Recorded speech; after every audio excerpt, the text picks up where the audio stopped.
Poona pact, जिसे पूना समझौता भी कहा जाता है, यह समझौता सितंबर 1932 ईस्वी में हुआ था।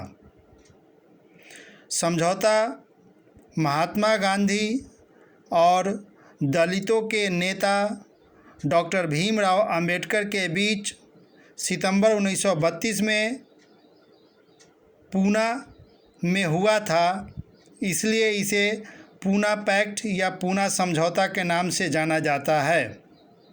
इसके तहत 71 पृथक निर्वाचित क्षेत्र के बदले डॉक्टर भीमराव अंबेडकर को 148 आरक्षित क्षेत्र दे दिया गया। केंद्रीय और प्रांतीय विधायी परिषदों में चुनाव लड़ने के लिए इसे ही पूना पैक्ट या पूना समझौता कहा जाता है।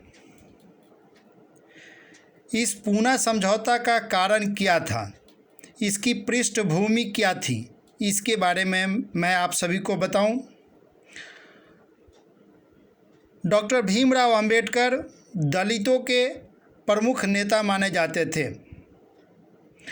समय 1930 ईस्वी का है जब उन्होंने दलितों अर्थात एससी वर्ग के हितों की सुरक्षा के लिए दलित वर्ग एसोसिएशन, जिसे अंग्रेजी में डिप्रेस्ड क्लासेज एसोसिएशन कहा जाता है, का गठन किया था और उन्होंने दलितों के हितों की मांग के लिए दूसरे गोलमेज सम्मेलन में भाग लिया था और दूसरे गोलमेज सम्मेलन में महात्मा गांधी जी के साथ उनका मतभेद भी हो गया पृथक निर्वाचन क्षेत्र को लेकर।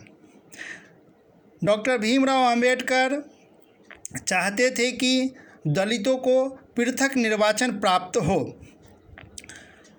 और इससे दलितों को राजनीतिक अधिकार मिलेगा और राजनीतिक अधिकार मिलने से ही उसका सामाजिक और आर्थिक विकास होगा।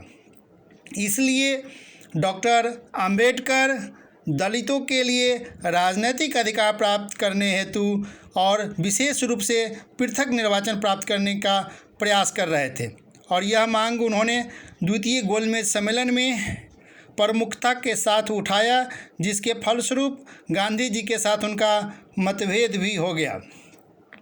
प्यारे बच्चों, एक बात उल्लेखनीय है कि डॉक्टर भीमराव अंबेडकर दलितों की मांग के लिए तीनों गोलमेज सम्मेलन में भारत से दलितों के प्रतिनिधि के रूप में तीनों गोलमेज सम्मेलन में भाग लिए थे और तीनों गोलमेज सम्मेलन होने के बाद ब्रिटेन के उस समय के प्रधानमंत्री रैमजे मैकडोनाल्ड ने एक घोषणा किया, जिसे मैकडोनाल्ड घोषणा या सांप्रदायिक घोषणा कहा जाता है।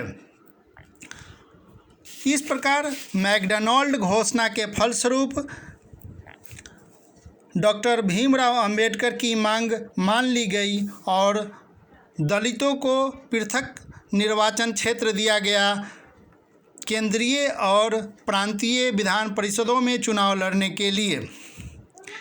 लेकिन ब्रिटिश सरकार की स्वीकृति के बावजूद गांधी जी ने इसका विरोध किया और वे 1932 ईस्वी में आमरण अनशन पर बैठ गए।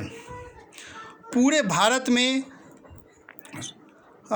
डॉक्टर भीमराव अंबेडकर की आलोचना होने लगी, खासकर कांग्रेसी नेताओं के द्वारा की, और बहुत से कांग्रेसी नेता डॉक्टर भीमराव अंबेडकर को मनाने लगे पृथक निर्वाचन छोड़ने के लिए। अंततः सितंबर 1932 में पूना में अंबेडकर साहब और गांधी जी के बीच में एक समझौता हुआ जिसे पूना पैक्ट के नाम से जाना जाता है। धन्यवाद।